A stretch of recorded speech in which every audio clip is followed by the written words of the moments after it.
Gumagalaw to? Sige nga. Ito parang transformer, ano to? Bumblebee to eh, di ba? Bumblebee yung mukha eh.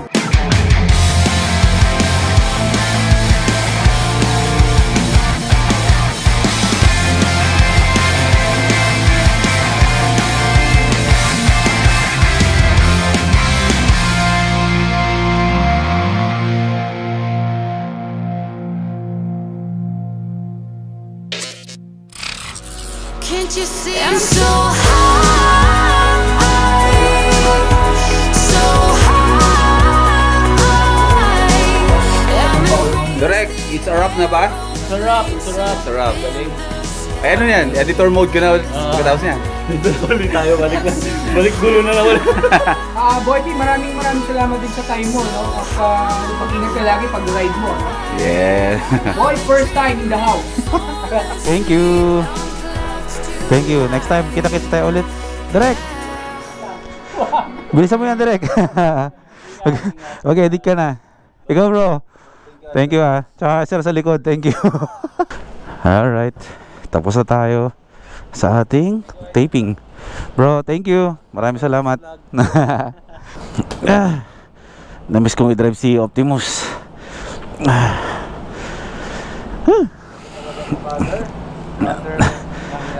Sige bro, thank you ha. Anytime na may event tayo, malapit lang ako. Sige bro, thank you. Kobe number 1. Sige. Alright. Biyahe tayo mga first timers. Pupunta tayo ng San Pedro Laguna ngayon. Medyo malayo-layo. At pagkagaling namin ng Dinggalan, medyo ang dami kong ganap ngayon sa mga brands na kinikerry natin. So syempre, hindi naman natin pwedeng pabayaan yan, kasi yan ang mga brands na nagtiwala sa atin bilang Boy P. Ay kailangan nating supportahan din. Namiss kong i-drive si Optimus. Magsa San Pedro Laguna tayo. Layo no. Mag-expressway gaming naman tayo ngayon, kaya mabilis lang yan. Bibisita lang ako doon sa booth ng Maxi Stars Philippines. Syempre ang Maxi Stars talagang sumuporta sa atin ng todo yan nung nasa biyahe tayo pa Mindanao. Syempre, tsaka ambassador tayo ni Maxi Stars di ba? Suporta tayo dun. Yun. This way to Manila. Expressway, NLEX, tsaka Stage 3 ang daan natin ngayon. Wala pa akong SLEX na na auto sweep magpapakabit pa ako ngayon. Woo! Okay, 60 pesos. Meron pa akong 473. Pwede pa yan, makakauwi pa tayo mamaya ng Bulacan dyan. Sports mode. Yan. Ramdam na ramdam ko pag sina sports mode ko to. Nag-iiba talaga yung lakas talaga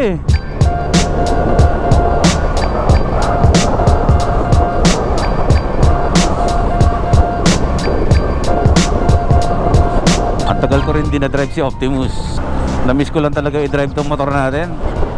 Ang dami nagtanong sa akin kung bakit hindi daw si Optimus yung dinala ko sa Mindanao. Kung dinala ko to sa Mindanao, malamang pulubin na ako ngayon. Malakas sa gasto pero sobrang lakas niya. Okay, muna tayo ha. You're keeping me on. Yeah, I'm strapped in, stuck in a song you can't turn off. Boom. Sana hindi tayo nabutan ng ulan. Alayo pa naman napupuntahan natin, San Pedro Laguna. Kaya laking tulong din sa akin na meron tayong T-Max kasi yung mga ganitong klase mga event na talaga malalayo ay napupuntahan natin ng mabilisan.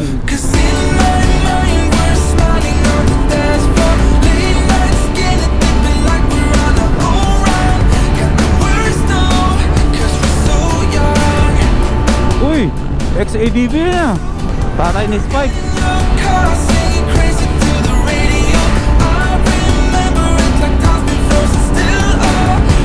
Wag lang tayo doon.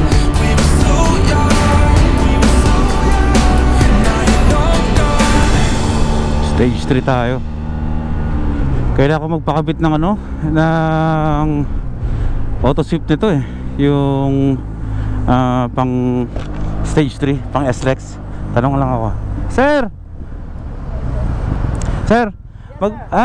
pwede naman po ako pumasok doon po ako magpapakabit ng... Sir, sa Del Monte, left side lang kayo magpa-install ha. May available na ano? 9, 5, 6 or 7 lang po. Okay. Salamat. Pwede naman kayo rin mag-cash. Oh sige, pakabit na ako. Thank you. RFID installation and loading. Dito tayo.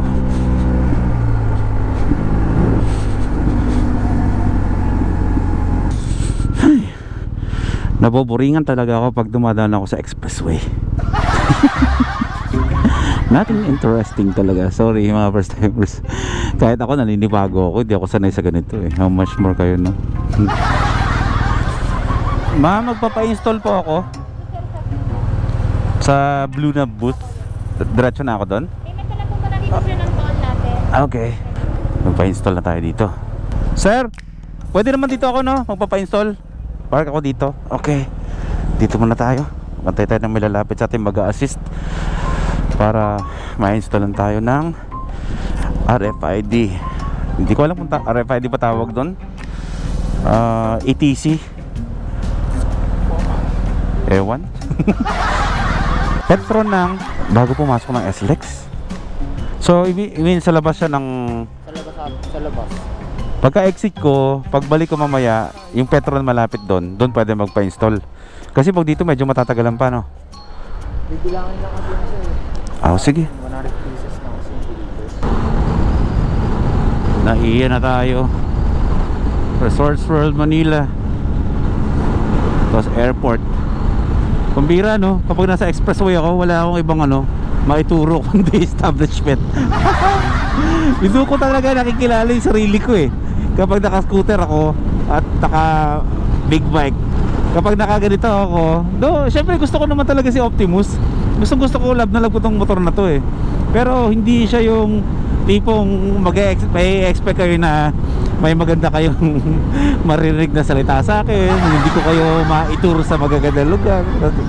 Ganito lang. Lalaki na tayo. Okay, andito na tayo sa Parañaque exit. Dapat meron tayong mapag-usapan eh. Sige, pag-usapan natin habang nakalagpas na ako pa to. SLEX na to. Hindi pa rin ako SLEX na to. Wala na, pwede na tayo magpatakbo na medyo mabilis-bilis. Kasi kanina 60 to 80 lang ang pwede. Dito pwede na tayo mag 100 diba? Yung iba nga dito ang bibilis eh, no? Nagtataka nga ako bakit pag kotse okay lang, ang bilis-bilis humahataw. Pero pag motor, pag humataw, napabash. Unfair, no? So ayun, tawag dito. Ayan, gawa tayo ng topic. Sa totoo lang, ang dilemma ko ngayon mga first timers is yung pag-i-edit ng mga vlogs ko. Sobrang sikip na ng mundo ko ngayon. So sobrang dami kong ginagawa talaga. Kailangan ko na talaga ng editor.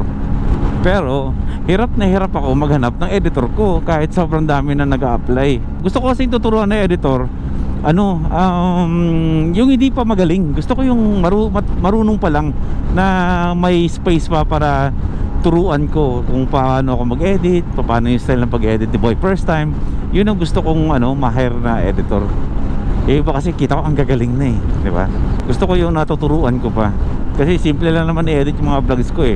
More on, di ba? Pansin nyo naman yung vlog ko, hindi naman siya ma-effects. Hindi naman siya ganun kahirap panoorin. Kasi gusto ko lang naman kasi kalmado lang talaga yung mga vlogs ko. Yung nakaka-relax na panoorin. So madali lang yun. Pero yung ganun kakalma na edit, yun ang pinakamahirap gawin. Yung kapag ine-edit kasi yung ganung klaseng vlogs, kailangan ng yun eh, niraramdam yun ng editor eh. Kailangan yan may emosyon ng editor doon. Pinupulsuhan yun, hindi lang basta edit lagyan sa effects na transition na malulupit.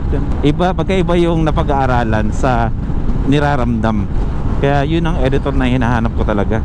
Sana may mahanap na ako para kahit busy ako, may nag-edit na ng mga vlogs natin doon sa first time moto, kasi doon yung editing ko eh. Ay! May first timer doon nakakalala sa atin, no? Shout out sa iyo, brother.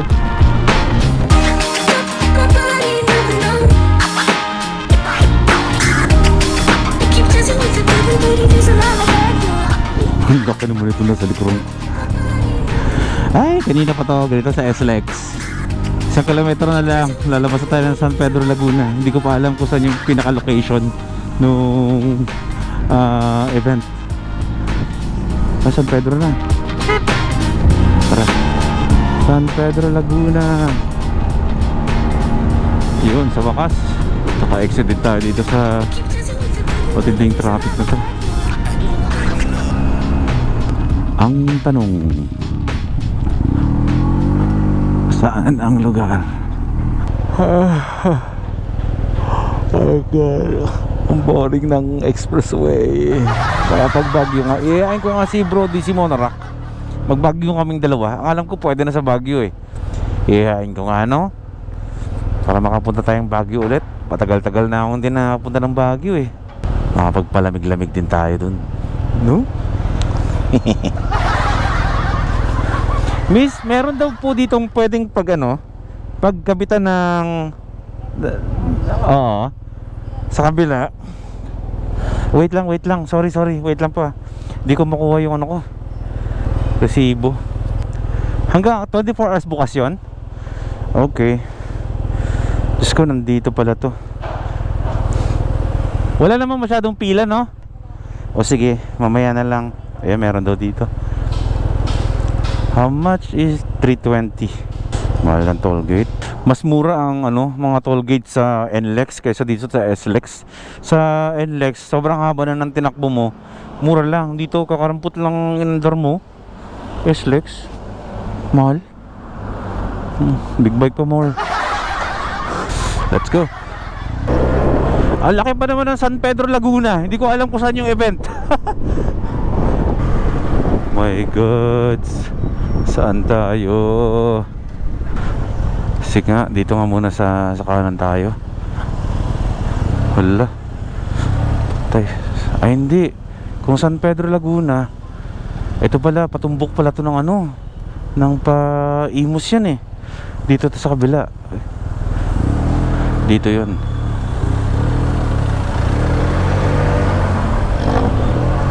Naglolo ko kasi yung Messenger ngayon eh. Hindi ko alam kung bakit. Nakakapag-Facebook ako, pero hindi yung Messenger connecting lang.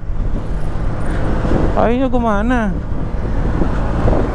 Sige, hanapin na natin. Magtanong-tanong tayo. Baka nandito mismo sa pinaka bayan ng San Pedro. My God talaga, hindi ko talaga alam paano ba to.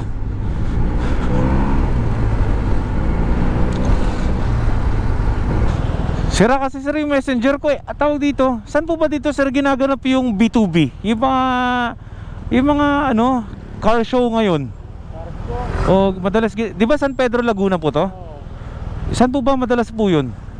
Madalas sa Santa Rosa eh, Laguna. Pero nasa San Pedro po, saan po ba madalas ginaganap po yung mga ganon? Dito lang po yun, malapit lang. Kanan. Ah, okay. Sige po, salamat sir ha. Suntok sa buwan tong lakad natin ah. Ito na yata yun. Motul B2B. Parang nandito siya sa... Ayun! Oh my God, nakita ko. Galing-galing ko. Ayan. O tara, picture tayo. Wala lang akong may bigay na... Ako na, para kasya tayo lahat. Wala akong dalang sticker eh. Ayos lang. O sige, 1, 2, 3. Okay. Sige bro, thank you ha. Puntahan na natin yung booth natin, Maxi Star Philippines. Grabe, nakita ko doon kanina, napakadaming magagandang mga naka-setup ng mga motor. Gawa tayo ng montage mamaya. Tignan natin yung mga motor na mga pang show.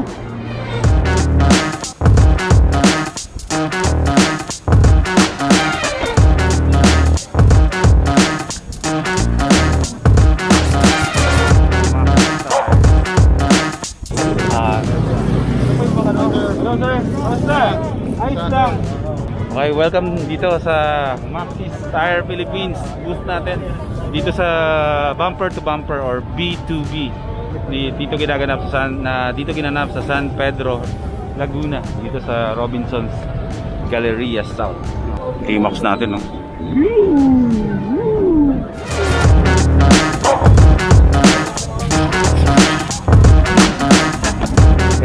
yung ginagamit nating gulong sa mga motor natin. Victra S98 SP. Ayan. Ito yung mga pang off-road natin, sir, no? Kita nyo yan, Maxxis. Maxxis tires. O, hindi lang tires. Ito, to the level na mas malaki.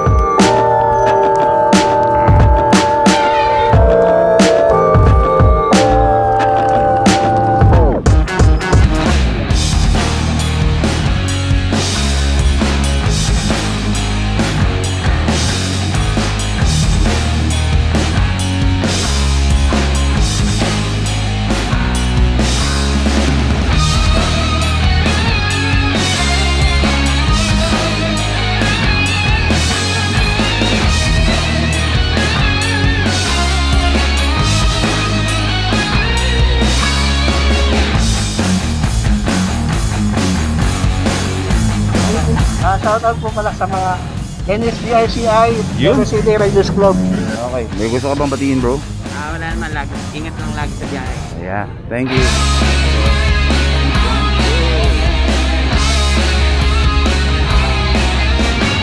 Itong team na kay Kitty, solid. Sino yun? Ito grupo? Saan ko ba yung mga bro? Saan kinuha ito mga to? Sa mga company, mga tinatapos na ibang pyesa, kinuha natin. Tapos binubuo niya ng ganyan. Gumagalaw to? Sige nga. Parang transformer, ano to? Bumblebee to di ba? Bumblebee yung mukha Ayun ang Bumblebee. Tiga. Ano ito nilalabas yun natin pag car show? Baga na talaga, mga show. Kaya lang nilalabas. Ginagala nyo rin minsan. Ang lupit. Hydraulics yun Napakadaming pindutan.